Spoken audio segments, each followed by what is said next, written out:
You think high IQ is something you're born with, something rare, something unreachable. But what if I told you it shows up in habits? Small, quiet behaviors repeated every single day. And if you're missing these habits, you're not stuck. You're just undisciplined. You wake up with good intentions. You tell yourself today will be different.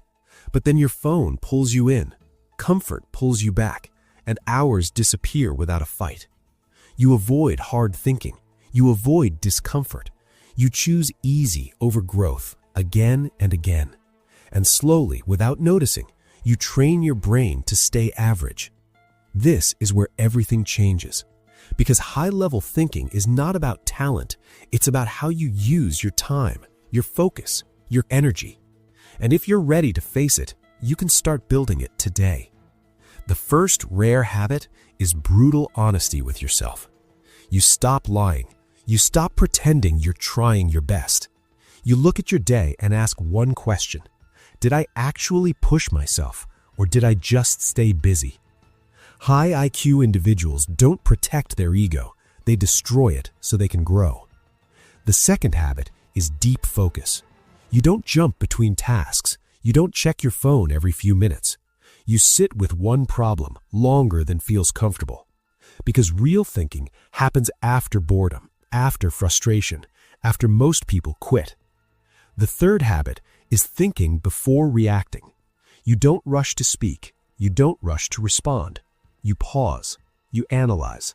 Because you know most mistakes happen in speed. The fourth habit is questioning everything. You don't accept ideas just because they sound good.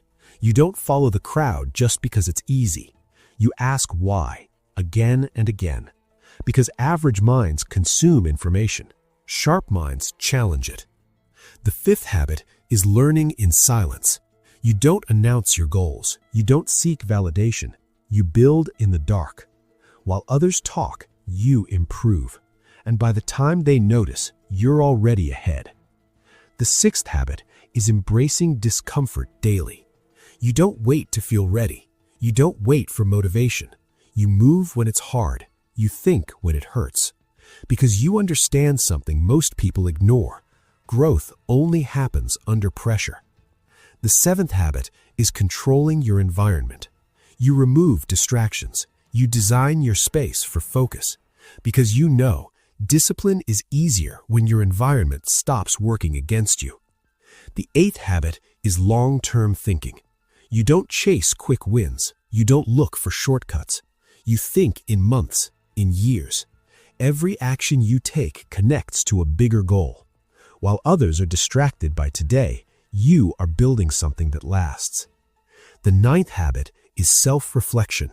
At the end of your day, you don't escape into noise. You sit with your thoughts. You ask yourself, what did I do right? What did I avoid? Where did I waste time? And then you adjust, because without reflection, you repeat the same weak patterns forever. And the 10th habit, the one that changes everything, you take action before you feel ready. You don't wait for clarity. You don't wait for confidence. You move first. You figure it out later. Because you understand, thinking alone is not intelligence. Execution is. Now here's the truth you need to hear. You already know most of this, but knowledge without action is just another form of procrastination. Right now you have a choice. You can go back to comfort, back to distractions, back to the version of you that stays the same. Or you can become someone unrecognizable, someone who sits longer, thinks deeper, acts faster, and refuses to stay average. This is not about being smarter than others.